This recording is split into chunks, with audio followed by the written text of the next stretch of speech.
Good afternoon sa ating lahat. Nasa lesson 4 na tayo ng ating pag-aaral in Book of Colossians, chapter 2. So ito ang lesson 4 ng chapter 2 ng Book of Colossians, na kung saan ang pag-aaralan natin is beware of legalism.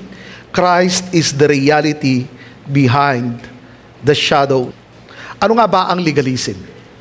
Kapag sinabi natin ang legalism, ito ay ang paniniwala na kaya mong iligtas ang iyong sarili sa pamagitan ng iyong good works. That is legalism.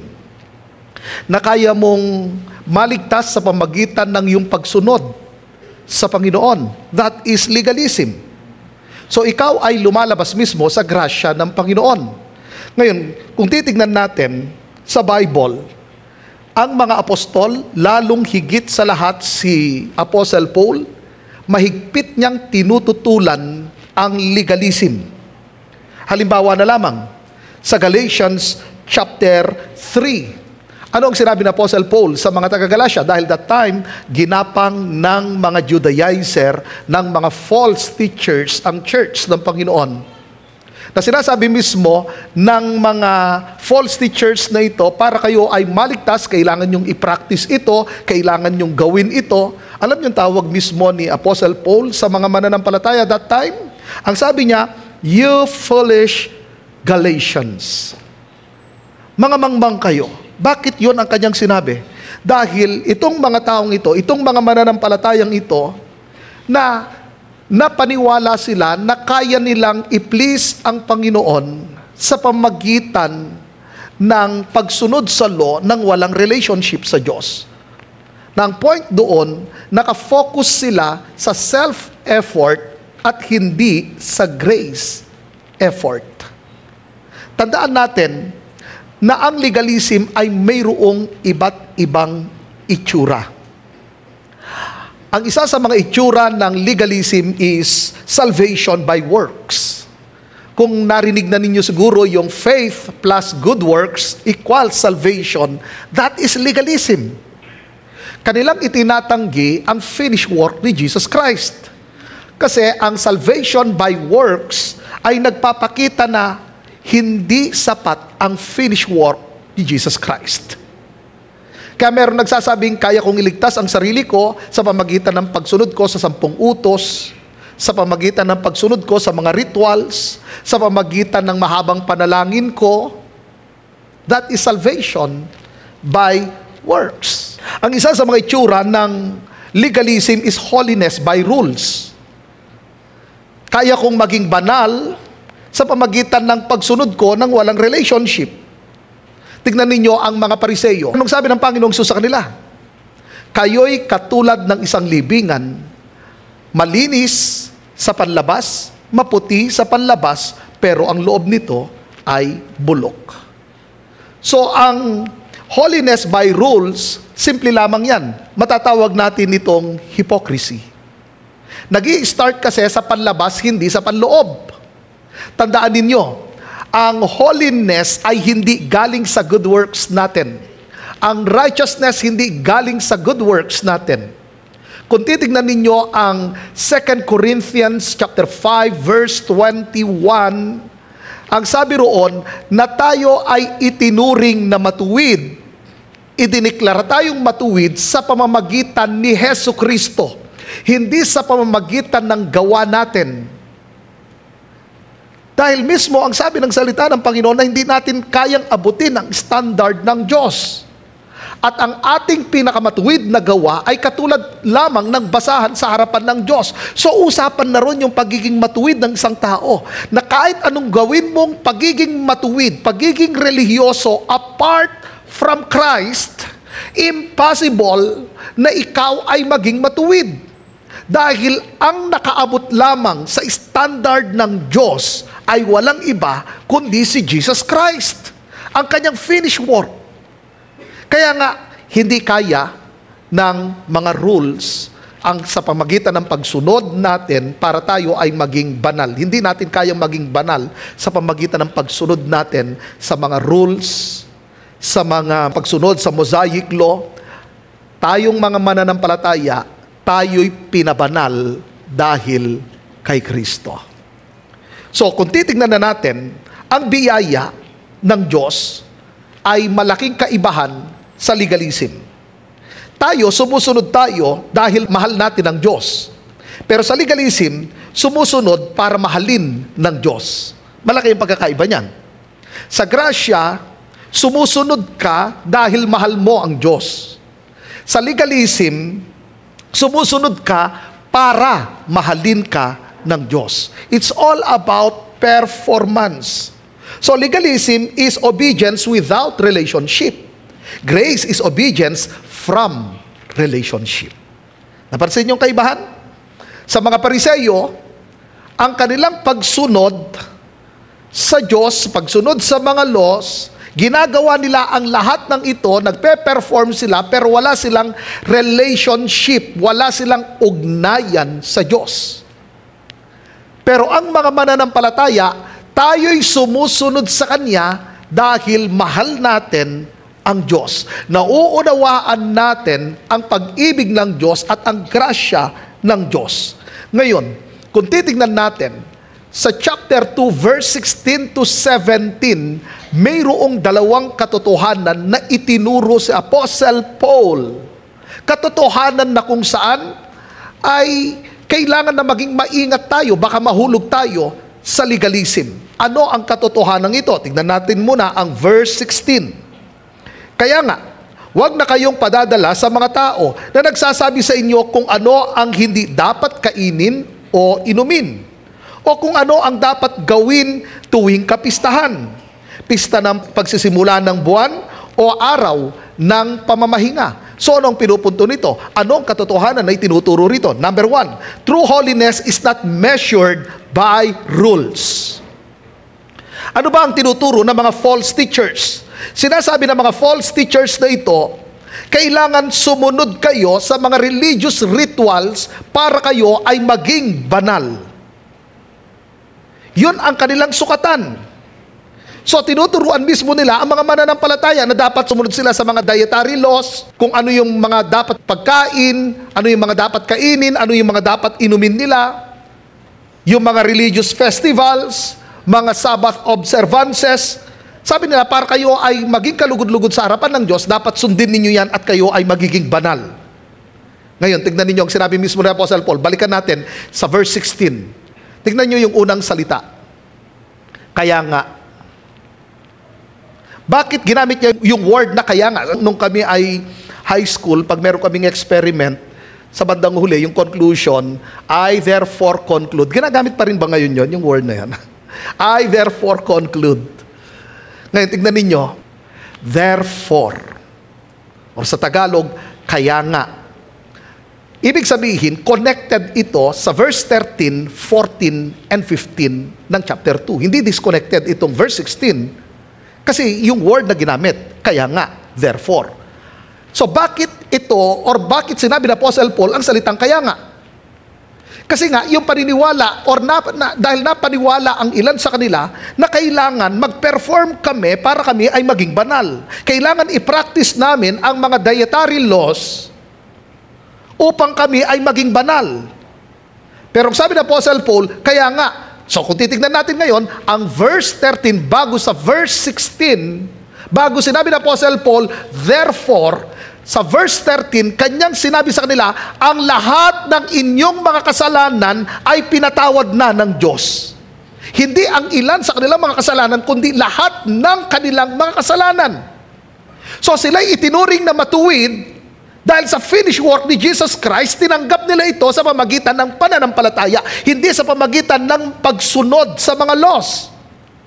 Verse 14, sinabi mismo ni Apostle Paul, ang laki ng utang ninyo, pero nung ginawa ni Kristo, binayaran niya ang lahat. So hindi ang tao ang nagbayad ng kanyang pagkakautang, hindi ang tao ang nagbayad ng kanyang kasalanan dahil hindi niya kayang bayaran ang laki ng kanyang kasalanan sa Diyos. Si Christ ang nagbayad. Pagdating sa verse 15, anong sinabi ng Apostle Paul? Hindi lamang basta't pinatawad ang lahat ng kasalanan natin, hindi lamang basta't binayaran ang lahat ng utang natin, kundi sinabi roon, wala na tayo sa ilalim ng kapangyarihan ng kadiliman. So ibig sabihin, lahat ng mga mananampalataya ay malaya na. Ang kalayaan na ito ay galing kay Kristo. Ang kalayaan na ito, hindi dahil sa ating mga ginawa, natanggap natin ito nung tayo ay nanampalataya kay Jesucristo. Kaya pagdating sa verse 16, ang sabi ng Apostle Paul, kaya nga, huwag na kayong padadala sa mga tao. Sino yung mga tao na tinutukoy na Apostle Paul rito? Yung mga false teachers na gusto silang ibalik ulit doon sa old practices, sa Old Testament practices. Kasi sa Old Testament practices, ginagawa pa rin nila yung tinatawag nating kosher laws. Alam niyo yung kosher laws, yung bawal kumain ng ganito, bawal kumain ng isda na walang kaliskis, bawal kumain ng kuneho, bawal kumain ng baboy, bawal kumain ng camel. Ang pwede nyo lang kainin ay ito. Anong sabi ng Apostle Paul? Kaya nga, huwag kayong padadala sa mga tao na nagsasabi sa inyo kung ano ang hindi dapat kainin o inumin. Tandaan ninyo, ang tinutukoy na Apostle Paul dyan ay ang kosher laws. Yung mga ipinagbabawal na mga pagkain, hindi yan pinapractice ng mga mananampalataya. Bakit? Dahil wala na tayo sa ilalim ng kautusan, nasa ilalim na tayo ng grasya. Kaya sabihin mo sa katabi mo, pwede na palang kumain ng lechon baboy.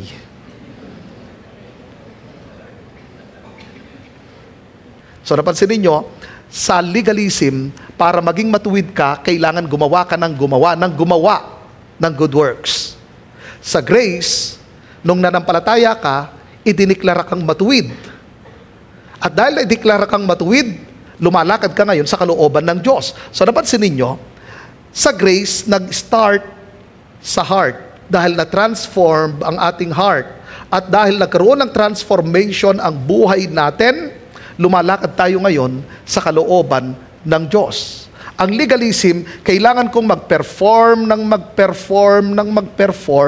para mahalin ako ng Diyos, para tanggapin ako ng Diyos. Ang sabi mismo ng Romans chapter 5, na nung tayo'y makasalanan pa, inibig na tayo ng Diyos. Alam ninyo, ang pagmamahal ng Diyos sa atin, hindi base sa ating mga ginawa.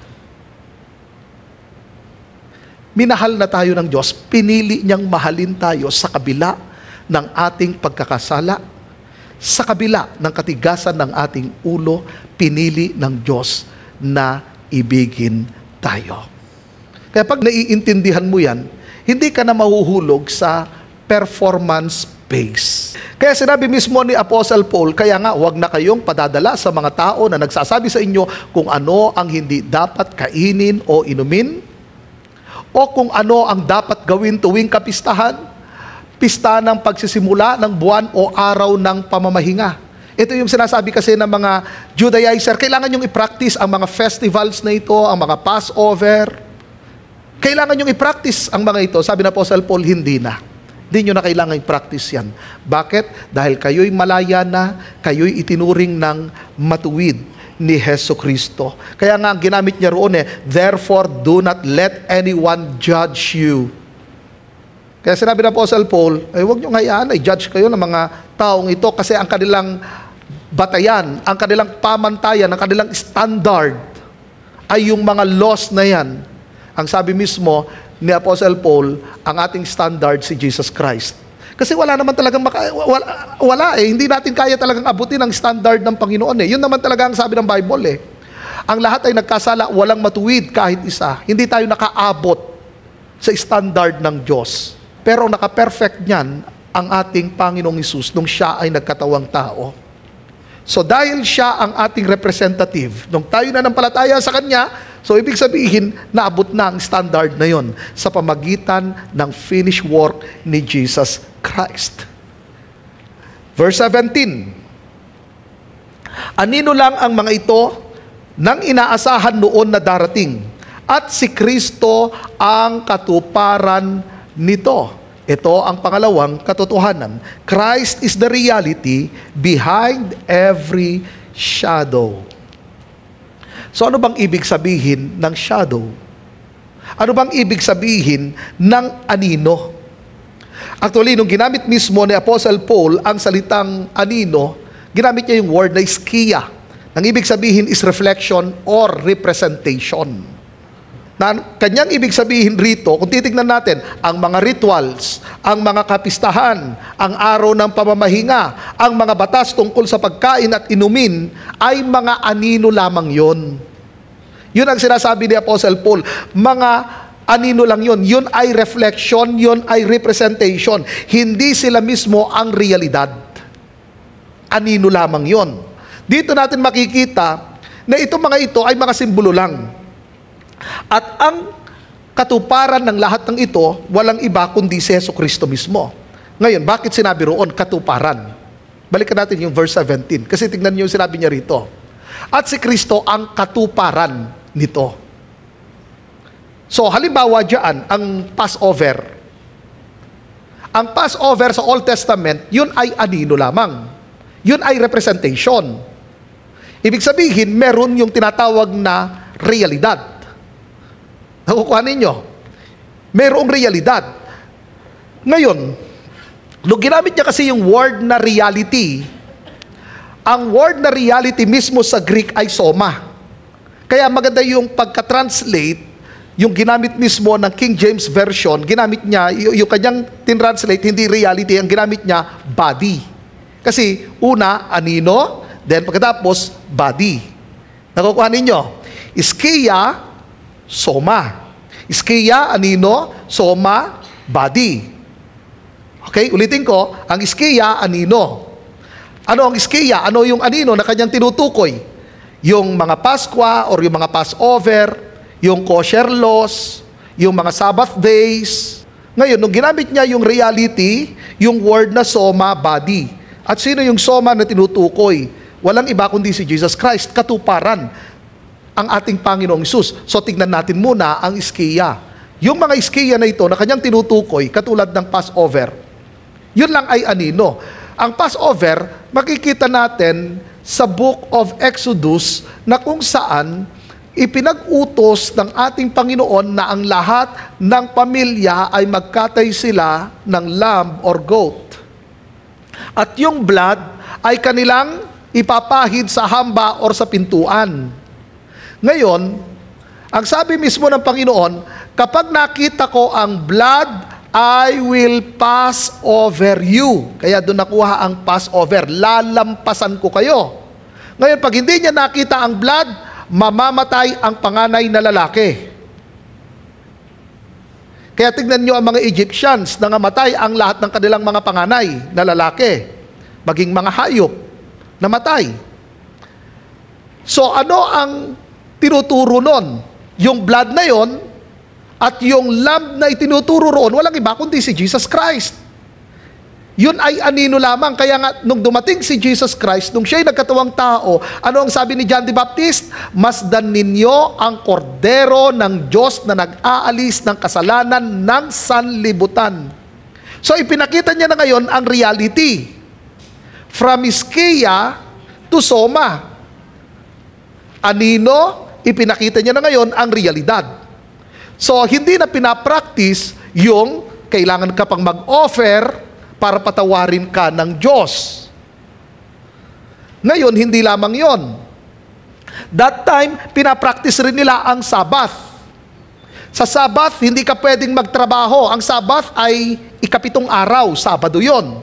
So sa mga Hudyo, sa mga Israelita, hindi ka pwedeng magtrabaho. Hindi ka pwedeng maglaba. Kaya kung hindi ka nakapaglaba sa buong linggo, araw ng Sabado, wala ka ng damit, hindi ka pwedeng maglaba. Hindi ka rin pwedeng magluto. Kaya Friday pa lang, nakaprepare na ang lahat. Hindi ka pwedeng lalabas-labas. Mag-stay ka lang sa bahay.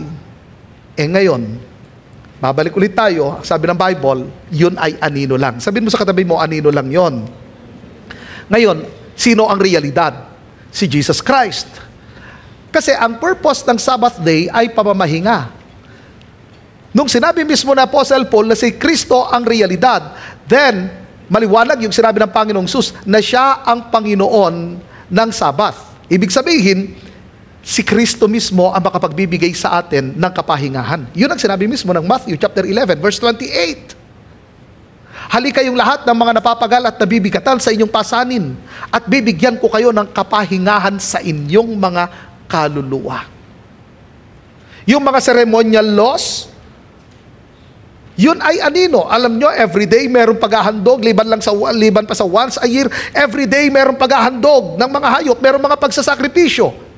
Pero finulfill na ni Jesus Christ. Kaya nga sinabi ng Panginoong Jesus, it is finished. So tapos na ang mga iyon. So anong dapat nating gawin? Live under God's grace. Mamuhay ngayon tayo sa ilalim ng grasya ng Panginoon. Hindi na tayo under ng law. Ngayon, para hindi natin ma-misinterpret ang under grace, titignan natin ngayon ang acrostic ng grace para maintindihan natin kung ano nga ba pag sinabing under grace. Tandaan niyo, hindi na tayo under ng law, under grace na tayo. Ano yon? G stand for guard your freedom in Christ. Kapag ikaw ay na kay Kristo na, ikaw ay malaya na. Sinabi roon, ang pinalaya ng anak ay tunay ngang malaya na. Wala ka na sa kapangyarihan ng law, wala ka na sa kapangyarihan ng kasalanan, wala ka na sa kapangyarihan ng kadiliman. Pinalaya ka na mismo ni Jesucristo. Ibig sabihin, huwag ka nang papaalipin pa, huwag ka nang magpasakop pa sa sinasabi ng mga false teachers. That time, ang mga false teachers, kung titignan ninyo sa Galatians, sinasabi nila, naku, kulang pa yung salvation ninyo. Kailangan pa ninyong magpa-circumcise. So, kanilang tinuturuan ang lahat ng mga lalaki doon sa Galatia na kailangan silang magpatuli para sila ay maligtas. Sinabi na po sa Paul, hindi na pinapractice ang circumcision para masave ka. Kaya nga pinag-aralan natin ang spiritual circumcision, ang heart circumcision. Tandaan ninyo, nung kayo nanampalataya, malaya na kayo. Ang kabanalan natin, hindi nag-start sa labas, sa loob. Hindi sa mga gawa natin, kundi sa inilagay mismo ng Diyos sa atin. Amen po ba? Kaya alagaan natin ang kalayaan na ito, huwag na tayong magpaalipin pa. Ngayon, hindi dahil sa malaya ka na, gagawin mo na ang gusto mong gawin. Yan ang problema. Kasi maraming nagsasabing, dahil under grace ako, gagawin ko na kung anong gusto ko. Kasi malaya na ako. Isipin ninyo yung isang anak na nagsabi, pag umalis yung kanyang mga magulang, yes, malaya na ako. Naku, iba na meaning nun. Tama ba ako? Iba ang meaning ng pag sinabi ng isang bata, malaya na ako.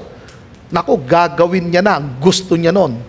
Hindi tunay na kalayaan yun. Pagkaalipin yun. Tandaan natin, freedom in Christ is not freedom to do anything. It's freedom to do what is right.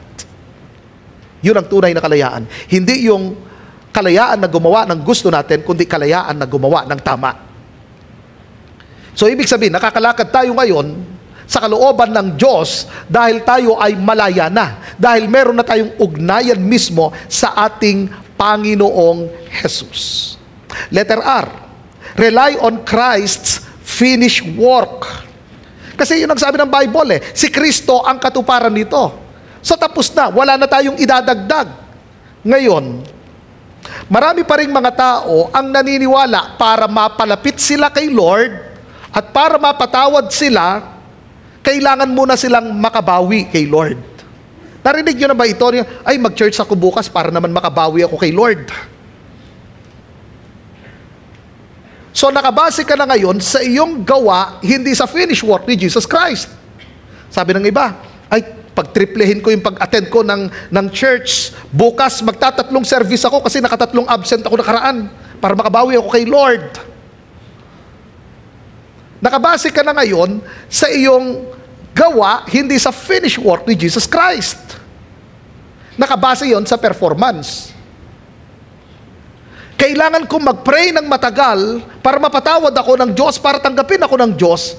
Hindi na yun nakabase sa finished work. Nakabase na yun sa performance.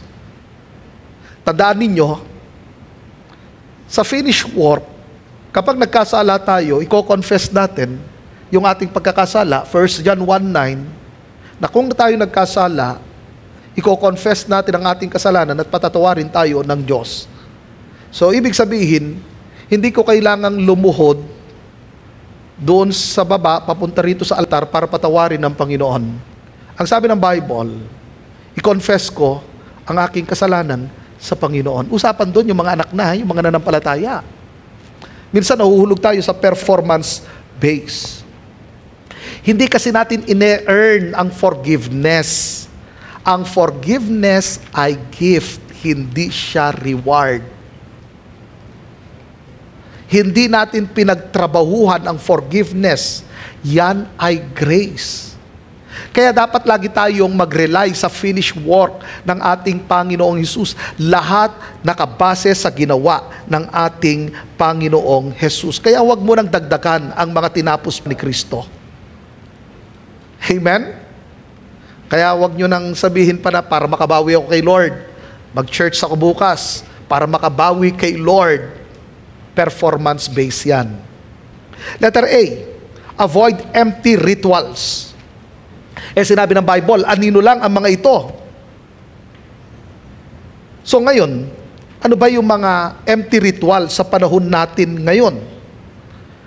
Possible ba na nagiging ritual na lamang ang pag-attend ng church? Tanungin ko kayo, tama ba na mag-pray? Tama ba na magbasa tayo ng Bible? Tama ba na dumalo tayo sa mga pagtitipon? Pero alam ba ninyo, dumarating ang time na yung mga ginagawang yan ay hindi na tama.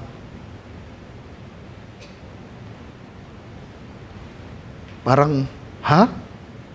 Paano? Possible yan na ay maging ritual. Yung pagdalo mo ng Sunday service, kahit ba 6 times kang umattend ng Sunday, possible na yan ay maging ritual. Ang yung pagbabasa ng Bible, kahit 20 chapters a day ka, possible na yan ay maging ritual. Ang pagpe-pray, possible yan na maging ritual. Ngayon, kung titignan ninyo ang mga religious leaders, ang mga Pharisees, babalik ulit tayo sa kanilang pagsunod.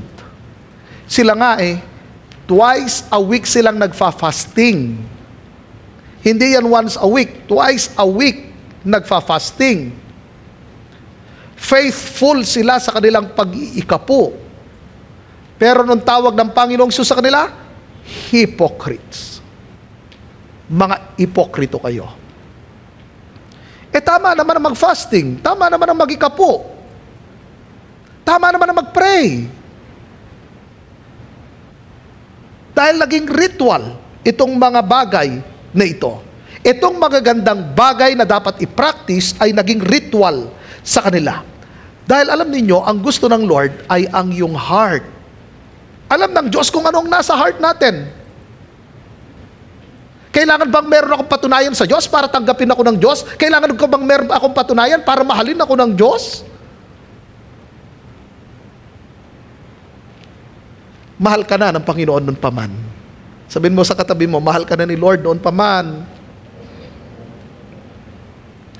Kahit hindi ka nag-church, mahal ka pa rin ni Lord. Di nagbabago yun. Napansin ninyo? Kahit nagalit ka kanina sa sumingit na tricycle kanina, di nagbago pagmamahal ni Lord sa iyo. Nakita nyo kung gaano katindi pagmamahal ng Panginoon? Ibig bang sabihin, magiging balasubas na lang tayo? Hindi yun ang tinuturo ko. Kaya nga sinabi ko, ang gusto ng Lord ang ating heart. Dahil pag maayos ang ating heart, nagiging maayos ang lahat. Hindi nagsisimula sa labas, nagsisimula sa heart. Titignan natin mamaya yan. Letter C, center your faith on Christ. Kasi ang sabi ng Bible, si Kristo ang katuparan nito. Ngayon, tignan ninyo. Maraming beses na nawawala na tayo sa focus natin. At hindi na si Kristo ang ating nagiging focus. Bakit? Marami na tayong naririnig na mga tinig. Marami nang umaagaw ng ating mga atensyon. Katulad ng ano? Katulad ng mga motivational speakers, mga life coaches, mga influencers. Ito yung mga umaagaw ng ating atensyon at hindi na nakafocus kay Christ. Actually, minsan pati mga Christian content online na mas nakatuon na sa self-improvement kaysa kay Christ.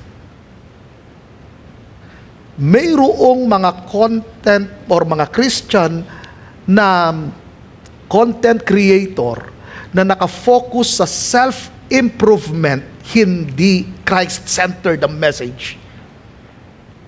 Ang self-improvement, kapag nakafocus siya sa self-improvement at hindi ito Christ-centered, nagiging selfish ang isang tao.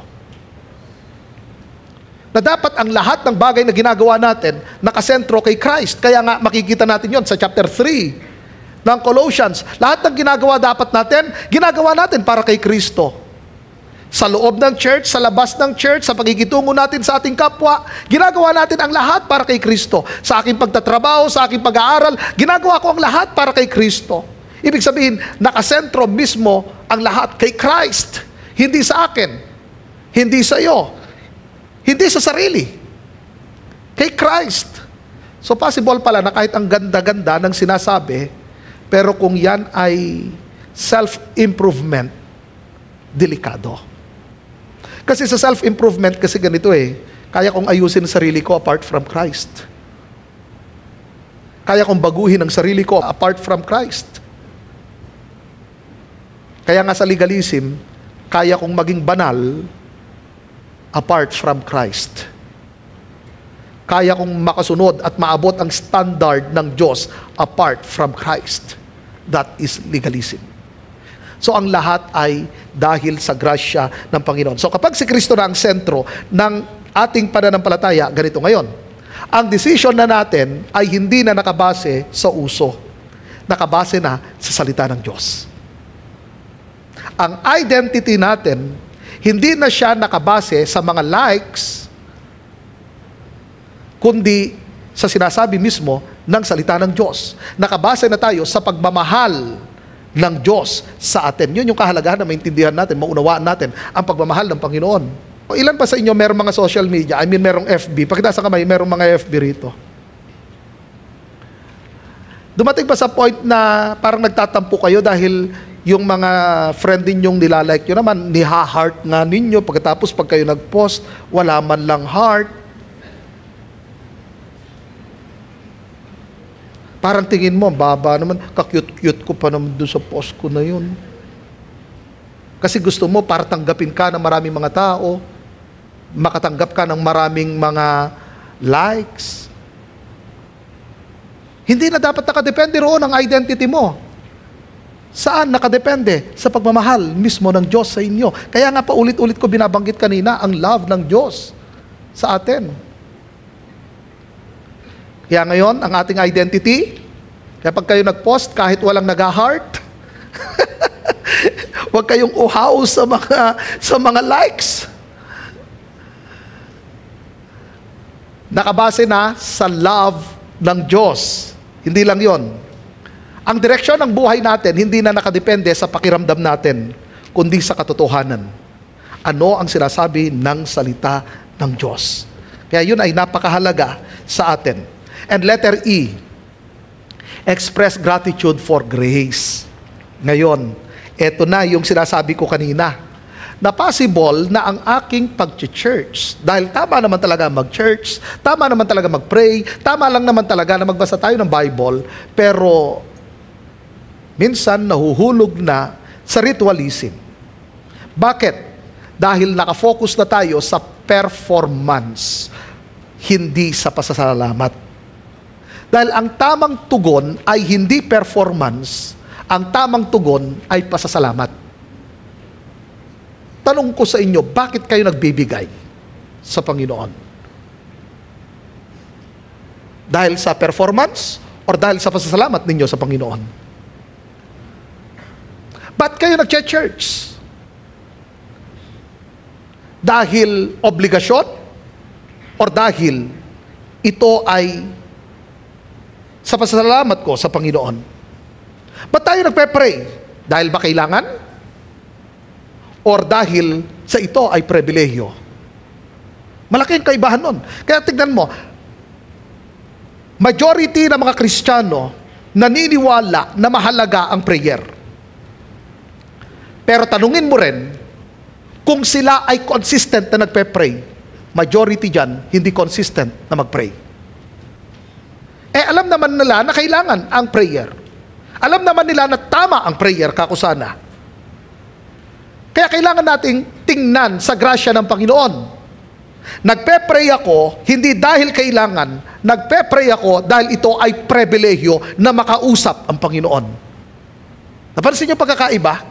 Yung salitang kailangan sa salitang pribilehyo. So nakikita mo ngayon beyond dun sa word na kailangan.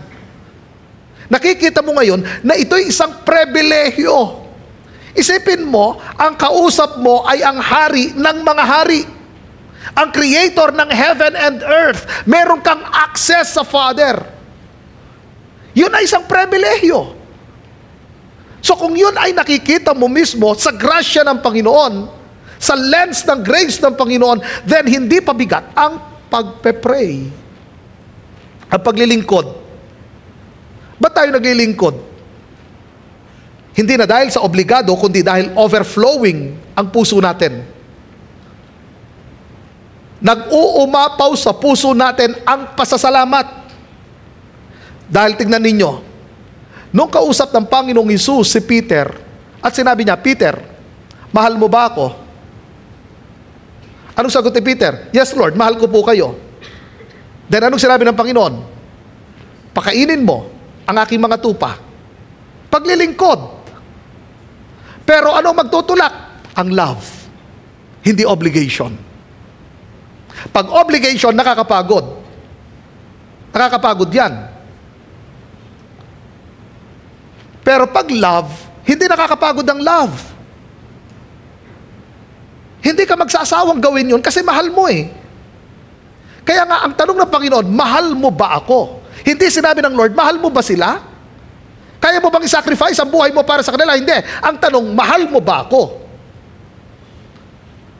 At dahil sa pagmamahal na yun, kung mahal mo ang Panginoon, simple lang sabi ng Lord, pakainin mo, alagaan mo ang aking mga tupa. So napansin niyo, ang ang paglilingkod mo ngayon, hindi dahil sa obligado, kundi dahil sa napupuno ang puso mo ng pasasalamat sa Diyos dahil inilagay niya sa iyo ang pag-ibig niya.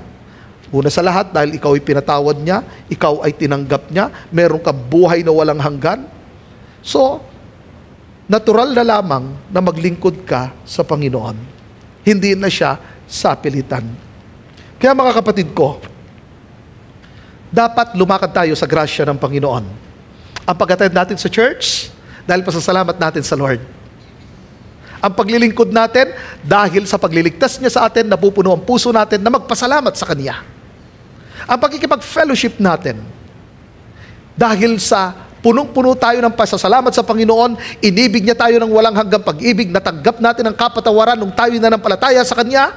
So iibigin din natin ang mga tupa ng Panginoon, ang Kanyang mga anak na mga kapatid din natin sa pananampalataya. So, ang lahat ay dahil sa grasya ng Panginoon. Hindi mo kailangan mag-perform. Pag ikaw namumuhay sa grasya ng Panginoon, natural na lang nalalabas ang paglilingkod mo, ang pagmamahal mo sa iyong kapwa. Ang pagiging excited mong magbasa ng salita ng Diyos, ang pagpe-pray, hindi na obligasyon, kundi isa ng pribilehyo. So, ang lahat ay dahil sa grasya ng Diyos.